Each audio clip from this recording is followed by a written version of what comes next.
আমরা শুনেছি যে ছেলেরা নাকি মেয়েদের মন ভাঙে। হ্যাঁ, এটা সত্য যে অনেক ছেলেরাই মেয়েদের মন ভাঙ্গে, মনে আঘাত করে। কিন্তু মেয়েরা যখন আঘাত করে, পুরুষের রুহে আঘাত করে। এমনভাবে আঘাত করে যে পুরুষটা একদম ভেঙে চুরে চূর্ণ-বিচূর্ণ হয়ে যায়। কয়জন মেয়েকে দেখেছেন যে রাস্তায় নেশা করে ওখানে শেষ হয়ে গেছে? কয়জন মেয়েকে দেখেছেন কষ্টে হার্ট অ্যাটাক করে মারা গেছে?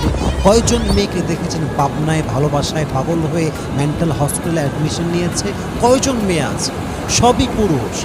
হার্ট অ্যাটাক করে কারা বেশি মারা যায়? পুরুষরা মারা যায়। পাবনায় কাদের সংখ্যা বেশি? পুরুষদের সংখ্যা বেশি। পাগল হয়ে নেশা করে কারা বেশি? পুরুষরা বেশি।